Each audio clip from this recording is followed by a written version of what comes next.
ক্রিকেটের পর ফুটবলেতেও দল কিনতে চলেছেন শাহরুখ খান। ব্যাপারটা কী সেটা ডিটেলে তোমাদের বলবো। তার আগে প্রতিদিনের মতো বলবো, খেলার আপডেট ভিডিও পাওয়ার জন্য আমাদের চ্যানেলটিকে তোমরা সাবস্ক্রাইব করতে একদম বলো না। তো চলো শুরু করছি। আজকের প্রথম খবরটা যেটা বলবো সেটা হচ্ছে ভারতীয় ন্যাশনাল ফুটবল টিমের কথা। তো ন্যাশনাল ফুটবল টিমের র্যাঙ্কিং কিন্তু অনেকটা এবার পিছিয়ে গেছে। গতকালকে র্যাঙ্কিং প্রকাশ করেছে ফিফা, সেখানে ভারতীয় টিম 15 ধাপ পিছনে চলে গেছে। লাস্ট ভারতের র্যাঙ্কিং ছিল 102 নম্বর স্থানে, সেখান থেকে 15 ধাপ পিছিয়ে বর্তমান ভারতীয় র্যাঙ্কিং 117। এএফসি এশিয়ান কাপে 3টে ম্যাচে এমনভাবে আমাদের হারতে হয়েছিল, যার জন্য আমাদের র্যাঙ্ক একেবারে 15 ধাপ পিছনে, মানে 117 নম্বর স্থানে কিন্তু চলে যেতে হলো।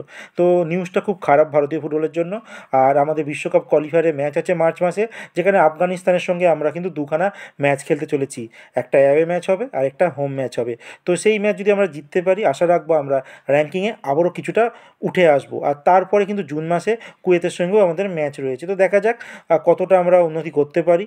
তো এরপর বলবো মোহনবাগান জনতার বর্তমানের একজন নির্ভরযোগ্য আর সবচেয়ে জনপ্রিয় একজন খেলোয়াড় দিমিত্রি পেত্রাতোসের কথা। দিমিত্রি পেত্রাতোস লাস্ট ম্যাচ দেখেছিলে এফসি গোয়ার আনবিটেন রান কীভাবে থামিয়ে দিয়েছিলেন। তিনি একাই গোল করে মোহনবাগান টিমকে 1-0 গোলে জয়লাভ করান। আর মোহনবাগান টিম এখন 3 নম্বর পজিশনে উঠে এসেছে লিগ টেবিলে। তো এই দিমিত্রি পেত্রাতোসকে মোহনবাগান ম্যানেজমেন্ট থেকে অফার করা হয়েছে আরও 2 বছরের কন্ট্রাক্ট এক্সটেন্ড করার জন্য। কিন্তু দিমিত্রি পেত্রাতোস তিনি এখনও অবধি কিচ্ছু জানাননি, কারণ এই সিজনে কিন্তু তার কন্ট্রাক্ট শেষ হতে চলেছে।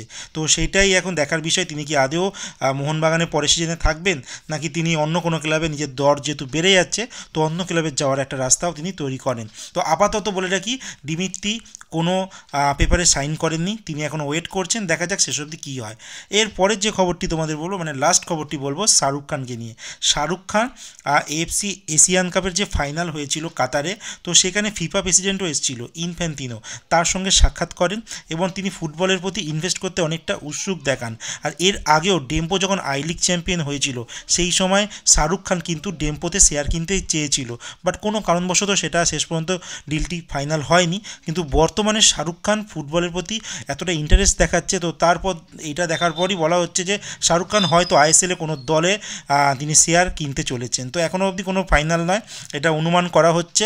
তো দেখা যাক, ফাইনাল কিছু এলে তোমাদের আমি নিশ্চয়ই জানাবো।